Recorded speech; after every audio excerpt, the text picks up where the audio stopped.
A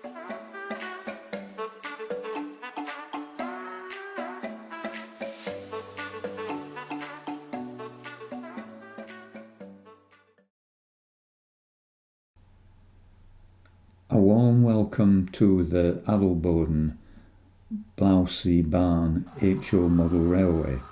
My name is Derek. Thank you for your visit. I hope you're all keeping well. I have been very pleased with my YaMoRC YD8248 servo controller that I covered in my video ABB24. I've realised there is just enough space for a level crossing on my railway, which also requires servos. I don't have enough space on my existing YaMoRC servo controller, so I thought I would try the YD8291 YaMoRC extension, which appears an excellent solution. This video explains how I got on. Also a little more about getting the best from the YD8248. So let's get started.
Obviously, connect up the YD8291 as shown on the previous slide.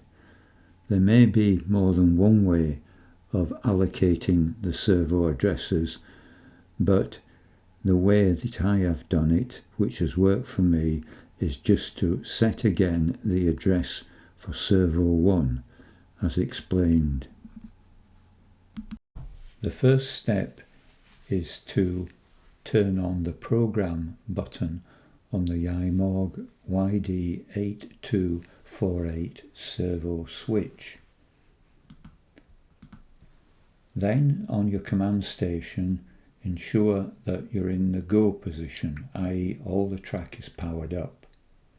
Then if you select the turnout option switches, having decided what your first three turnout address is, if you now click it, that will allocate that number to the first servo and the others will follow on sequentially. It will also turn off the program button on the servo switch.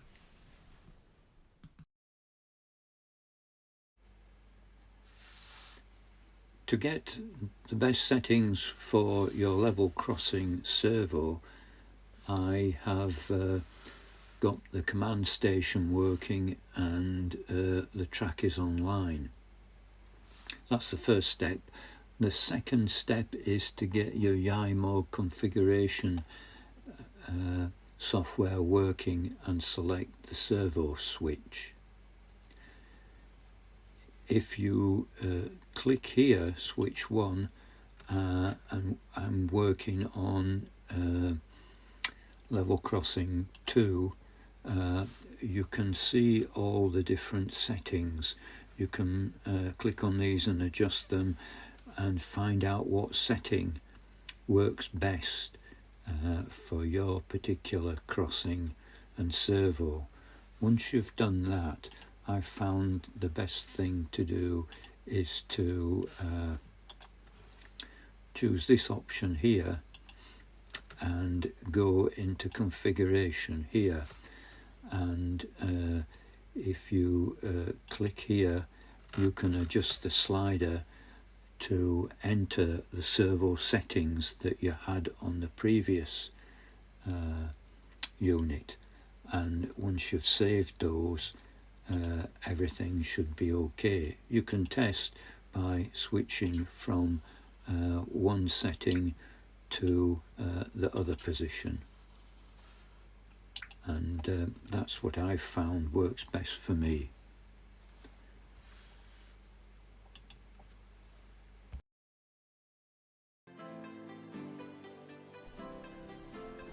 First, select the turnout setting on your command station.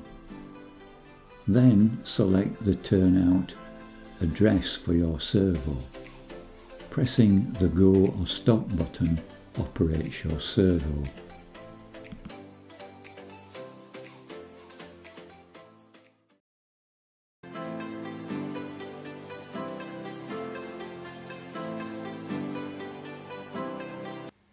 Okay, how does TrainController operate the level crossing gates? There are various ways of doing this. I've chosen quite a simple method. First of all, I should point out we're in edit mode. If I double click the symbol for the gate, you can see I've used a 2-aspect signal for this purpose, and that is the name I've given this gate.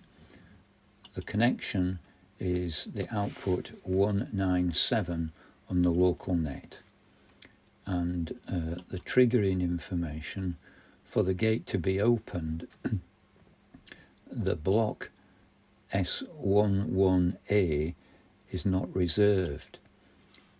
There are various options, as you can see, for this block, but I found that works best. To get the gate down,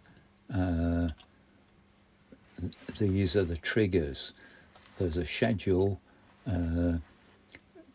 for going outward and backwards for each of the blocks, and also there is this trigger here, which is for block S11A when it's reserved, i.e. that is if there is a vehicle in that block, it closes the gate. And basically that's how it works.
In conclusion, the YD8291 is a very effective way to add more servos to your servo controller.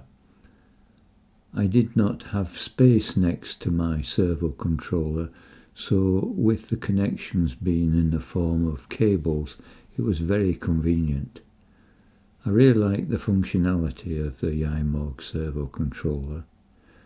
Using the servo with TrainController makes triggering so easy.